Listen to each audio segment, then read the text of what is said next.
Black Adam एक 2022 अमेरिकी अभिनीत है। फिल्म 1 से 2019 और DCEU में 11वीं फिल्म है। यह द्वारा निर्देशित, रोरी हेंस और सोहराब नौशरवानी द्वारा लिखित और जॉनसन द्वारा निर्मित है।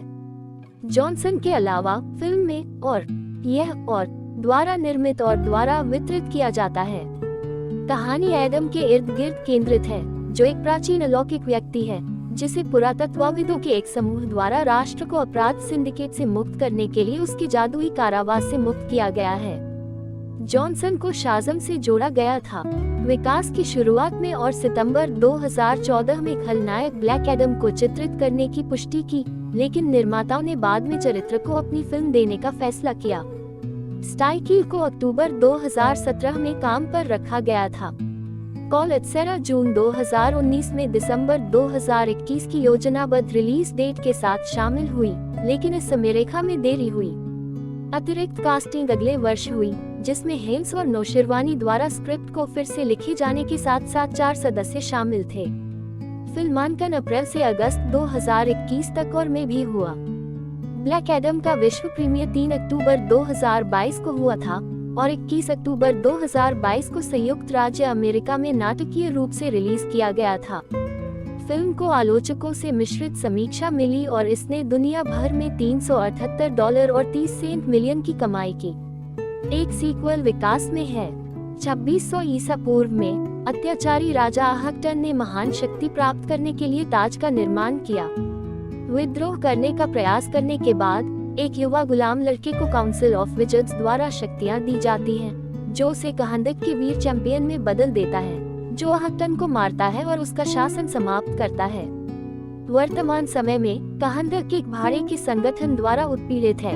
एक पुरातत्वविद और प्रतिरोध सेनानी के रूप में अपने भाई करीम और उनके सहयोगियों समीर और इस्माइल की मदद से क्राउन ऑफ सबैक का पता लगाने की कोशिश करता है।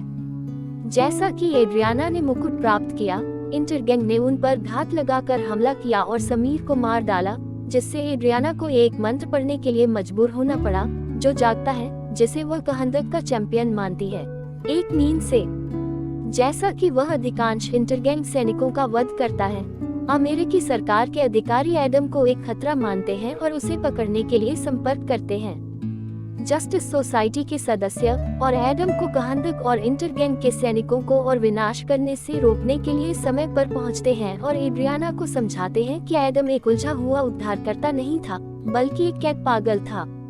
इस्माइल खुद को कहांदक में इंटरगैंग के नेता के रूप में प्रकट करता है, जो एड्रियाना के किशोर बेटे का पीछा करता है, जिसने मुकुट को चुरा लिया है और छिपा दिया है।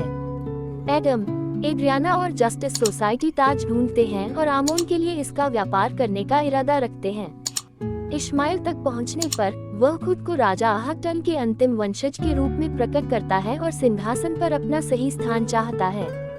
एड्रियाना स्वेच्छा से आमोन के जीवन को बचाने के लिए ताज देती है, लेकिन इस्माइल ने सौदे के अपने हिस्से को धोखा दिया और आमोन पर गोली चला दी, जिससे एडम, आमोन को बचाने की कोशिश कर रहा था, नियंत्रण खो दिया और अपनी शक्ति से ठिकाने को नष्ट कर दिया। इस्माइल को मार डाला और आमोन को घायल कर दिया। अपराध बोध से ग्रस्त एडम आहकटन के महल के खंडहरों की ओर भागता है और हॉकमैन को बताता है कि कहांदक के चैंपियन की किंवदंतियों को गलत तरीके से प्रस्तुत किया गया था। यह एडम का बेटा हुरुत था, जिसे शाज़म की शक्तियां प्रदान की गईं और कहांदक का चैंपियन बन गया। यह जानते हुए कि हुरुत अजेय था, आहकटन ने हत्यारों को हुरुत के परिवार को मारने का निर्देश दिया, जिसमें एडम और हुरुत की माँ भी शामिल थी। हुरुत ने एडम को अपने जीवन को बचाने के लिए अपनी शक्तियां दी और आहकटन के हत्यारों ने तुरंत ही पावत हुरुत को मार डाला, जिससे क्रोधित एडम ने राजा के सभी लोगों का वध कर दिया और अनजाने में कहांदक के महल को नष्ट कर दिया। इसके बाद काउंसिल ऑफ विजर्ड्स द्वारा अयोग्य समझे जाने पर एडम ने शाज़म को छोड़कर गुस्से में उन पर हमला किया और उन्हें मार डाला, जो एडम के मकबरे के भीतर क्राउन ऑफ सबैक के साथ उसे कैद करने में सफल रहे। एक सच्चे नायक बनने में असमर्थ महसूस करते हुए एडम आत्मसमर्पण करता है और जस्टिस सोसाइटी उसे एक गुप्त पानी के नीचे की काली साइड पर ले जाती है, जहां भाग्य को हॉकमैन की आसन मृत्यु का पूर्वाभास होता है।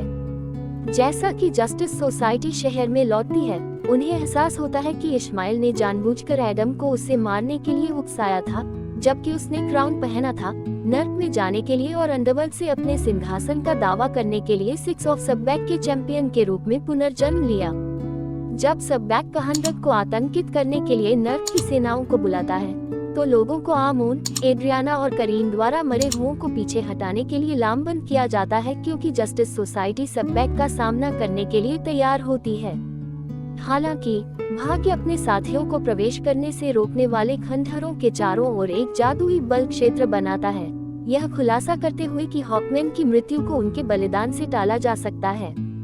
जैसा कि वह सबैक से अकेले लड़ता है, भाग्य ने एडम से बात करते हुए एडम को रिहा करने के लिए सूक्ष्म प्रक्षेपण का उपयोग किया। सबैक भाग्य को मारता है और परिणाम स्वरूप यह बल क्षेत्र को भंग कर देता है और अन्य नायकों को लड़ने की अनुमति देता है, और एडम ठीक वैसे ही आता है जैसे सबैक जस्टिस सोसाइटी को मारने वाला है।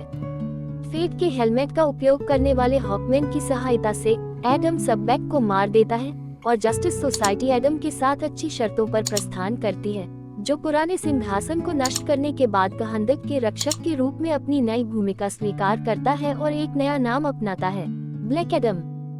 में वालर एक उद्दंड एडम के साथ संवाद करता है और आने से पहले कहांडक छोड़ने के खिलाफ उसे चेतावनी देता है और सुझाव देता है कि उन्हें बात करनी चाहिए।